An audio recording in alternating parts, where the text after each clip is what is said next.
It was supposed to be just another business trip. I arrived late in Atlanta, tired and frustrated. The hotel was basic, forgettable. I dropped my bag on the bed and opened the nightstand drawer, expecting a room service menu. Instead, I found a crumpled boarding pass.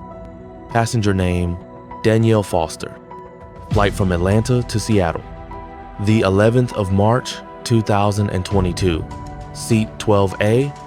Status: not boarded. I nearly tossed it, but something stopped me. A strange chill crept in. Who was Danielle Foster, and why didn't she board her flight? I went down to the front desk and showed the night clerk. She glanced at the pass, then back at me. "You found this in room 409? I nodded. Her expression changed. Quietly, she said, "We had that room closed off for months after an incident." She hesitated, then added, "A woman checked in. She never checked out. Her name was Danielle Foster. She had stayed in the same room as me. She was supposed to fly to Seattle, but vanished the night before her flight. Her belongings were left behind. Phone, wallet, even her ID. No one saw her leave. Security footage showed her entering the hotel, but never exiting. The police were called. A missing person report was filed, but the case went cold. That crumpled boarding pass? It wasn't found during the investigation. It appeared now months later as if begging to be noticed. I couldn't let it go. That night, I searched her name online.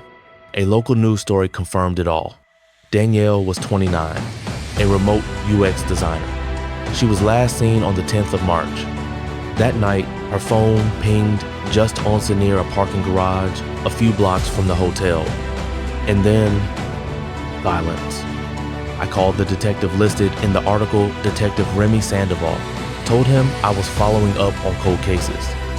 He remembered Danielle well. She never boarded the flight, he said. Everything was packed, but she was just gone. I asked if there were any leads.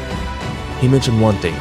A homeless man claimed he saw a woman matching Danielle's description enter a black SUV outside the hotel that night. But the security cameras were offline. No license plate, no footage, no proof. Later that evening, back in room 409, I looked at the boarding pass again. And that's when I found a small, folded piece of yellow paper hidden beneath the drawer lining. It said, "Room 613, don't trust him." I didn't sleep that night. The next morning, I went to room 613.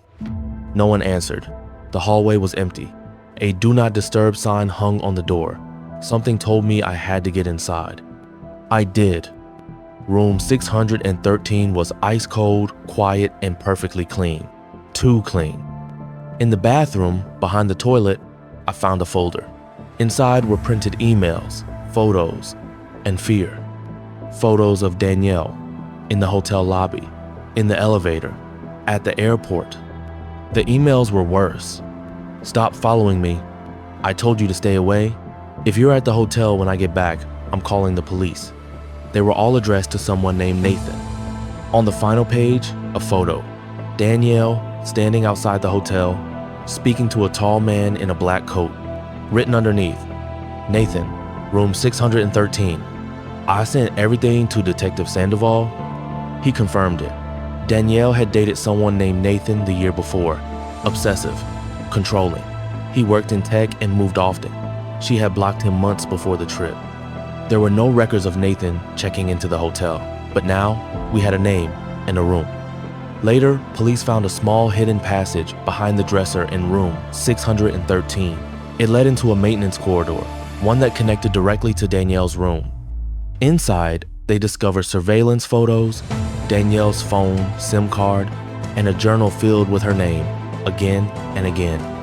Nathan was never caught. The FBI traced his movements to Arizona, then Oregon, then nothing.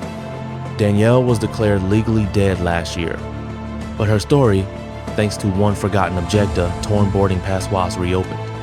Some believe she was taken, others think she ran, threatened into silence. The truth is still unknown, but this much is clear. Every object tells a story. Every item left behind is a voice, and sometimes a crumpled piece of paper is the only thing left to speak for the missing.